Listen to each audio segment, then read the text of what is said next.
and welcome back to LinkedIn Logs, the jobs podcast for the website cpluscomedy.com. Like I just said, it's a website. Go there. True or false? It's episode 87. Episode 87. True or false? I tried to do this. Today is Tuesday, October 14th, 2025. It is 3:35 p.m. True or false? I came back from the dog park with Maverick, obviously. Go dog park. There's the dog parks with bars and stuff. And, imagine just being a person that just goes there by yourself. Like, it's your Cheers. You walk in, all the dogs are like, oh. Bartender's like, how's it looking, Andy? And then you go, like a dog chasing a squirrel. I'll never catch it. What I'm saying is my dogs-based Cheers spinoff is not going to happen. All right. I tried to do this at noon. Halfway through, actually not even halfway. I was fully almost done with this show. I did not realize for some reason the Adobe Audition that I used to record on was not working. And I go, no matter, it's recording on OBS. I have it streaming to LinkedIn. Let's see what's going on. 20 or so minutes in, I notice that the audio mixer on OBS is not picking up the sound. I can hear myself, but that's because I have these headphones plugged into the Zoom H6, which is plugged into the computer. Nothing was talking to anything. So I was streaming and I was recording, but not a single thing was being captured. So I spent 20 minutes just talking. Now I have to go back and do all this shit again and pretend. Just pretend. All right, let's get on with the stories. Today we're going to talk about Bari Weiss taking on CNN. Taking on CBS. Jesus, Chad. What's going on with you, buddy? Can we see it? This comes from The Wrap. It's written by Corbin Boyles. Now I can't even see anything. I don't know what's going on with. Here we go. Bari Weiss demands, how do you spend your day? Memos from all CBS staffers by Tuesday, which is today. Here's the thing. We've heard tale of this kind of move from Elon Musk's reign as the Doge head earlier this year. It's a shitty move, to say the least, and quite frankly, it's something that is unnecessary. And it is very much a fear-mongering move, whether you think so or not. Let's take a step back and look at the bigger picture. Bari Weiss is a woman who has never worked as a reporter, has never done any real journalism, and she's now in charge of CBS News.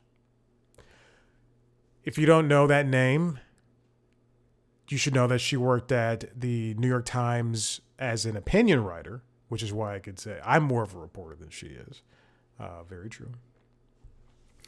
But she worked at the New York Times as an opinion writer, and then she left that job, and she started what is a Substack, the Free Press, where she's gathered up, this is more or less in her own words, people who have also been excised from the traditional news organizations to start a conservative leaning, I will not say right leaning, but I will definitely say conservative leaning digital.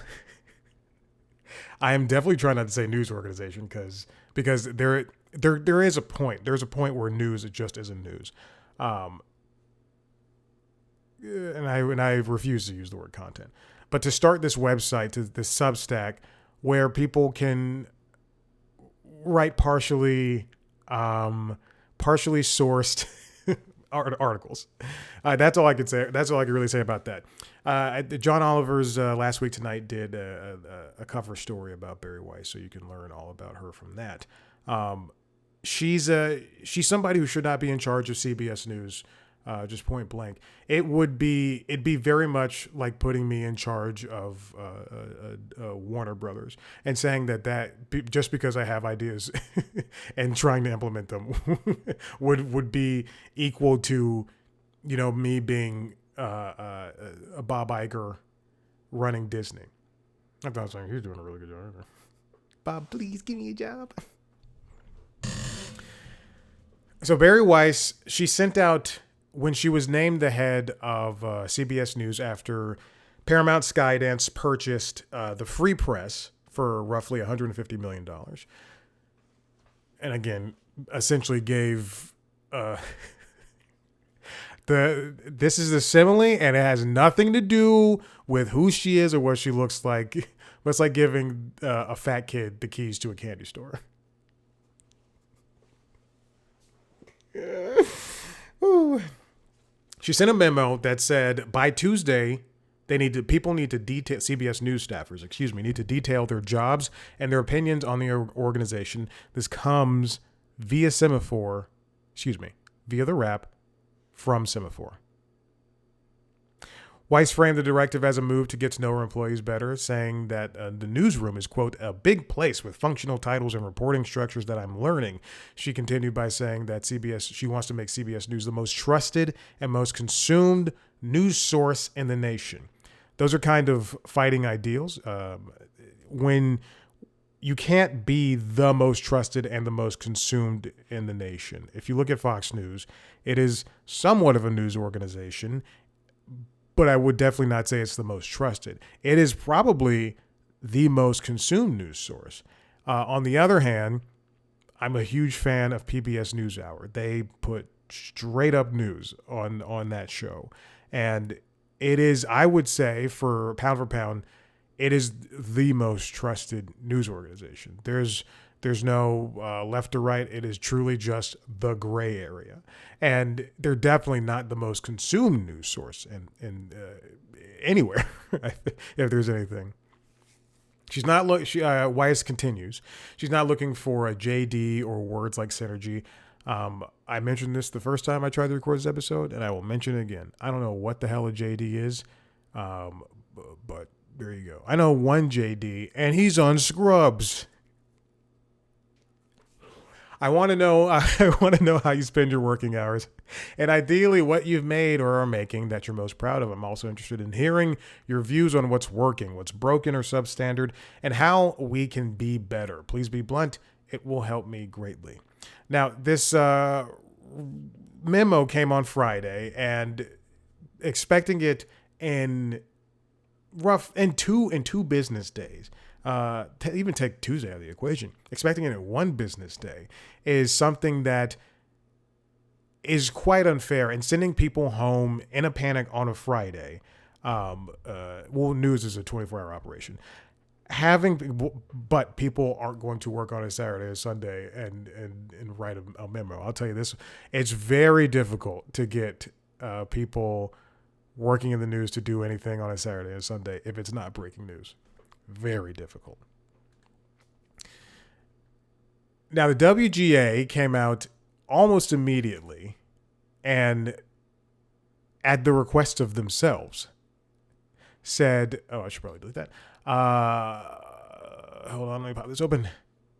This comes from Variety, written by Todd Spangler. The WGA urges CBS News staffers to not respond to Bari Weiss' info-seeking memo until company provides details on the purpose of her email. Again, this is the email was something just out of the blue, and to make people at CBS News already in this position of having to walk a thin line because their new owners, Skydance, of Paramount Skydance fame, are already leaning conservative. They're already losing what makes broadcast news, the trustworthy source. They're already leaning conservative. They've already bought this conservative conservative-leaning digital media site. There we go. And they've appointed this person who has no earthly idea how to run an organization of this caliber in a position of running an organization of this caliber. And now we have the WGA standing up for people who are part of their union, people who pay dues, who they represent, saying, hey, this is not good. This is something that is, again, fear-mongering and creating a more dread where there shouldn't be. CBS News is in a precarious position. They didn't have to. They settled a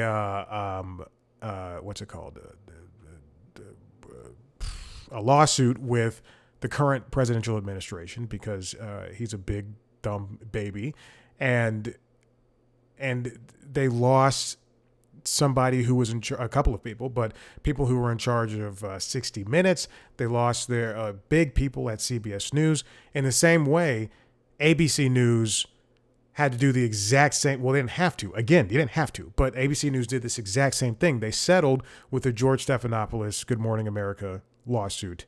Was it Good Morning America? I know he was on that show. But so broadcast news is, as I mentioned in passing before, is losing its down the middle objectivity. Its way of like truly just making news. And I know if you listen to the Constitutionals, I often talk smack about people like Gayle King and how there's truly just she says nothing of import. But there is a point with broadcast news. While the cablers are out there fighting for your attention with their tactics of putting up these sensationalist headlines, and while social media is this new form of taking in information, I guess is the best way to put it without putting it down, because there, even if I'm not somebody who spends time on Instagram and Blue Sky and the Twitter that shall not be named, there's some type of validity to that shit.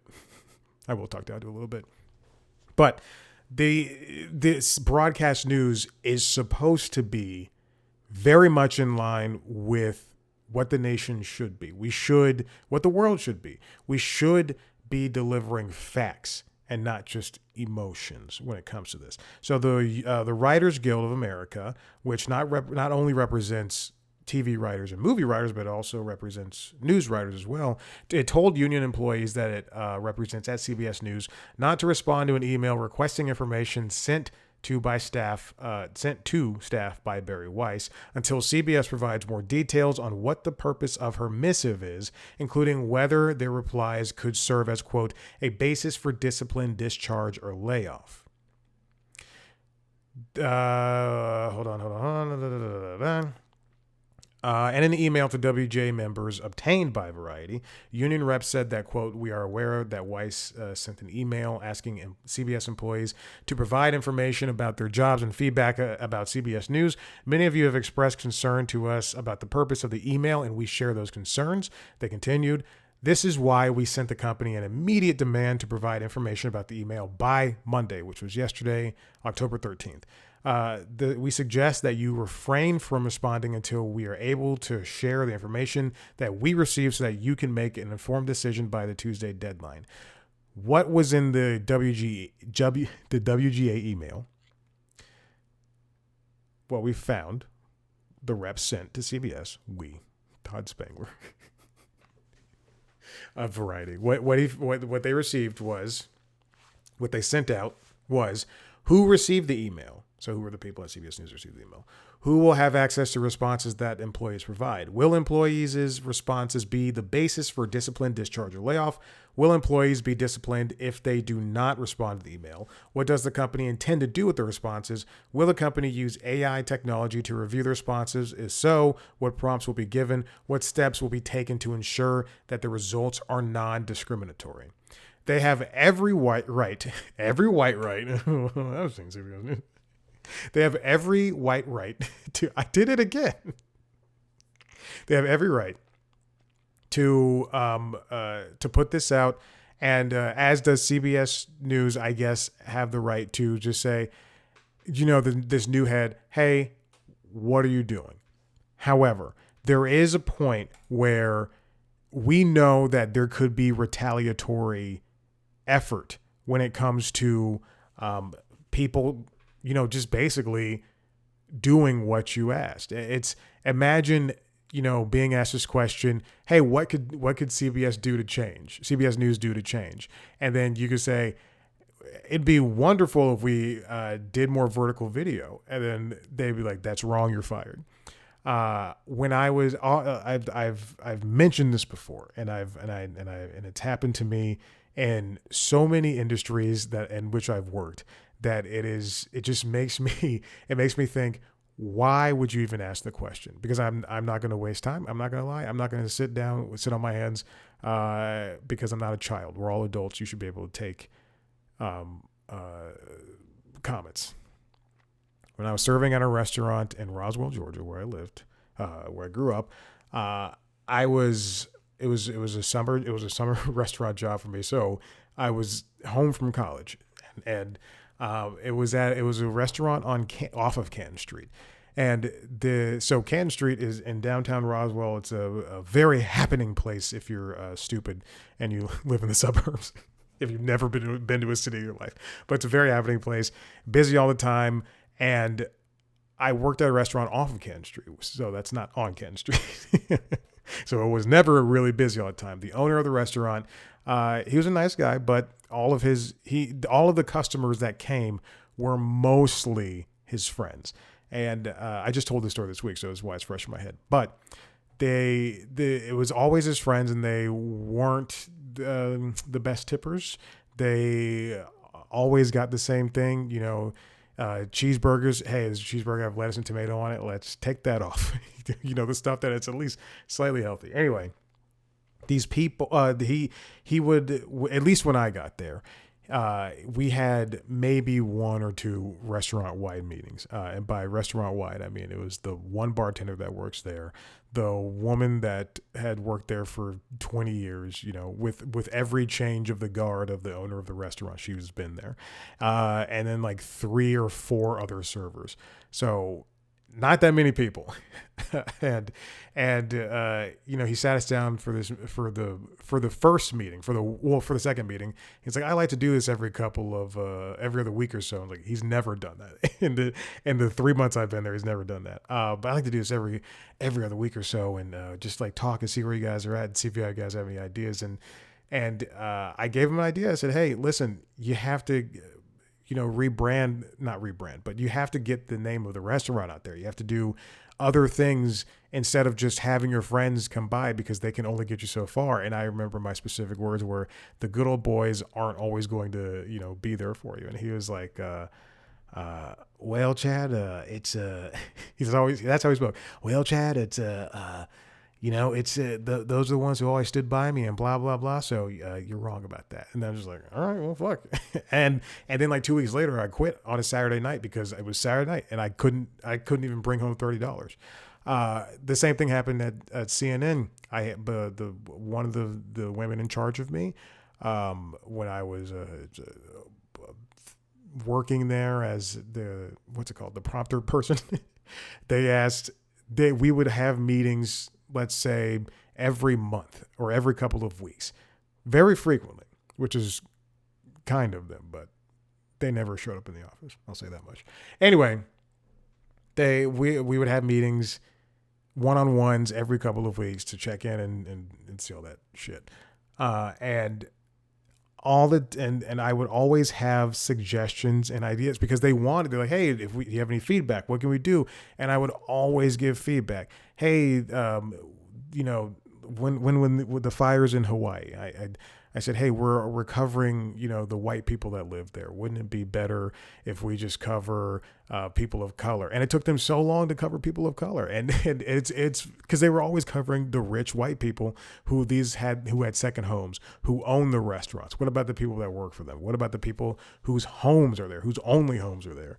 I talked about changing the CNN website. It's confusing to read. How it's just so much shit everywhere. So what is that? And I always had like they wanted those ideas, but they always would shoot things down. Well, those are the people that are that we're talking to, or oh well, we are rebranding the website, but it's going to be more focused on video. Just like I can't help you if you don't. And this is going to sound very cliche, but if you don't want to help yourself.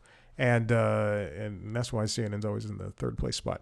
Anyway, the memo, the Weiss memo, brought in confusion. This comes from Variety. Bari Weiss memo sparks confusion at CBS News. Some producers urge staff to respond after WGA says to wait. This news came on Monday, October 13th. Again, producers, the people who aren't represented by the union, are running around and saying, hey, you should probably just do this because we don't know what's going to happen. This isn't the producers trying to save their hides. It's the producers trying to save everybody that is working with them, because we're in this point where these convergences of media are happening.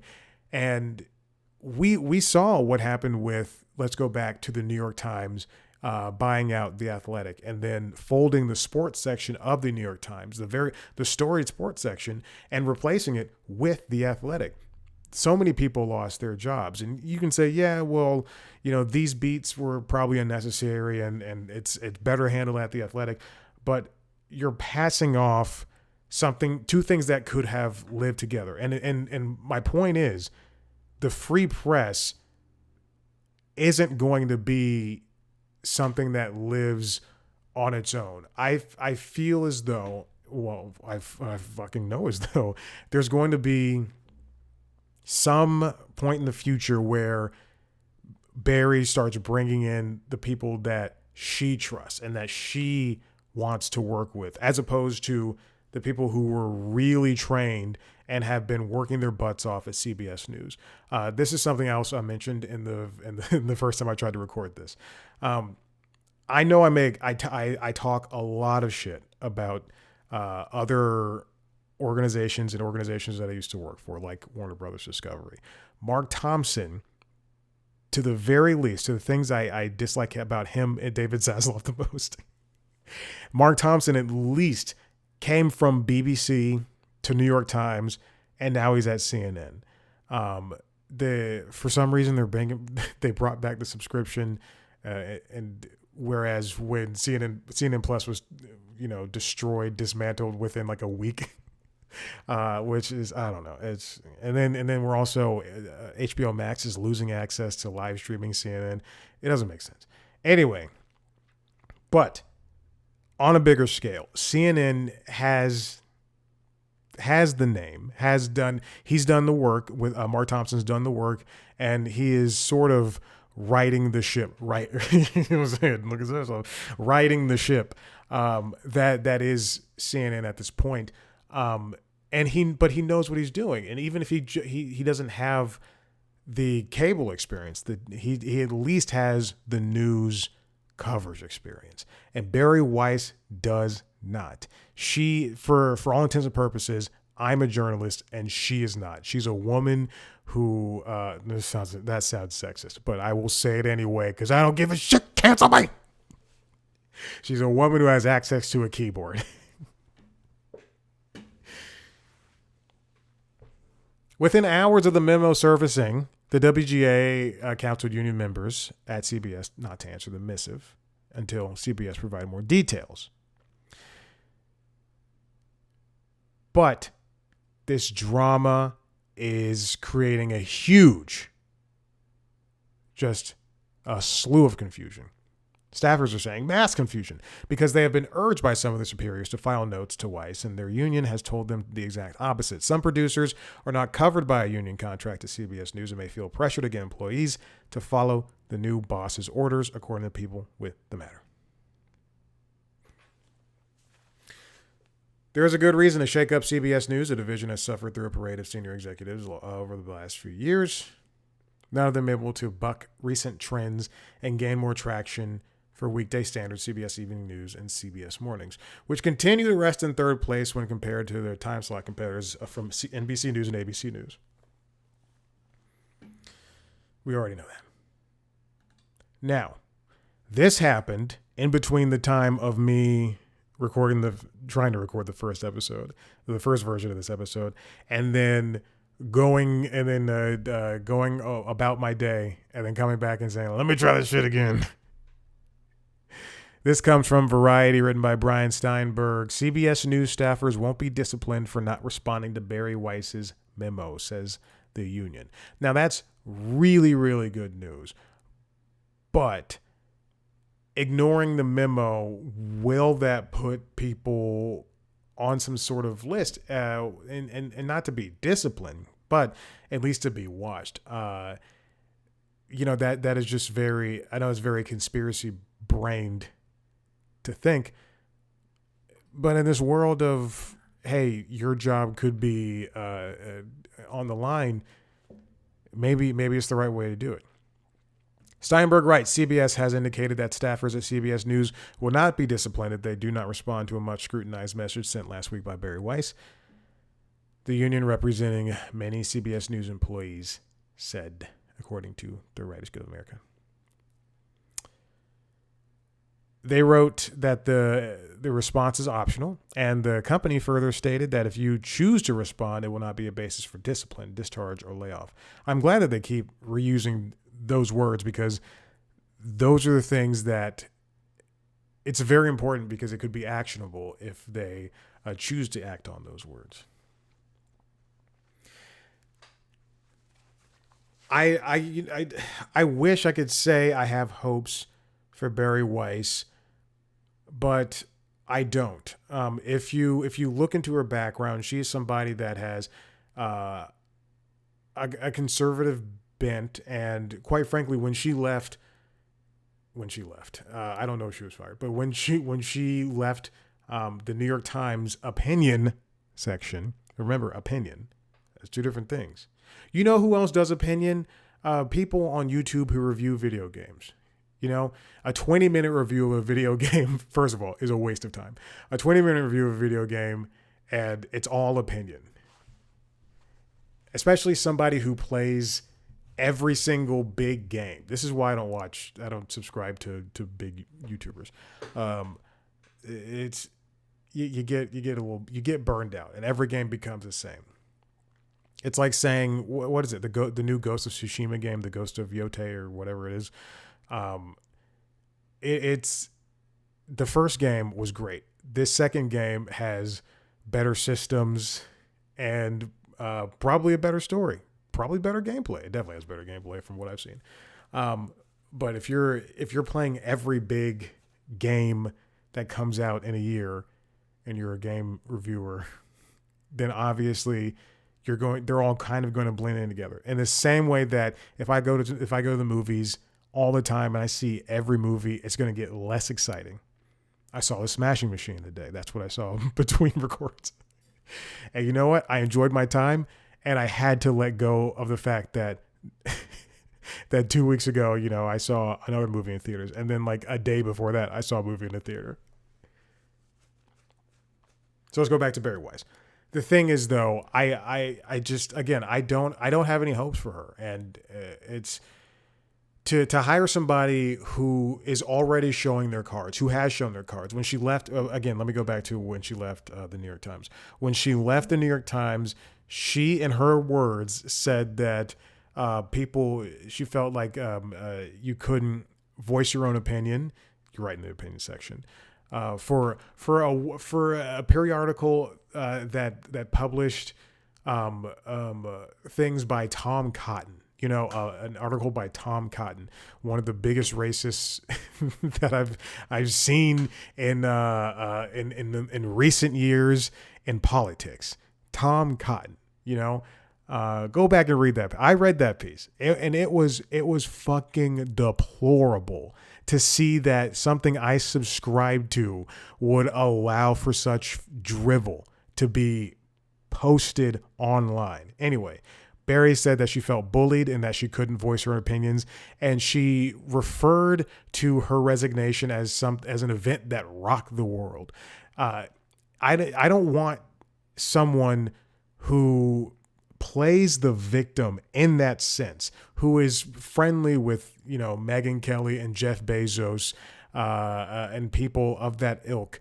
I don't want somebody like that in charge of a major broadcaster, one of the big three in terms of broadcasting, and a network that has such a storied position in the news, whether or not they're in third place. I don't give a shit what place they're in. They are CBS. By and large, they're CBS. They're one of the oldest at Paramount. It's one of the oldest studios still going. To have this person in charge of CBS News is disheartening, and it's going to truly drive that company down. In a year, whenever Paramount Skydance becomes official, whenever CBS News has to start gearing up and publishing things that they want attention for at the news Emmys, we will see what's going to happen. But right now, starting with this memo, Bari Weiss and company are showing who they are and who they're going to be, and it's only going to get worse. CBS News, just like ABC News, just like NBC News, just like PBS NewsHour, BBC America, BBC News, CNN, MS Now, Miss Now, and Fox News, even though that a lot of those have their lanes, they need to start going down the middle. And I know I'm not, I know I'm stating the obvious when I say that, but for these broadcasters, there's no wiggle room.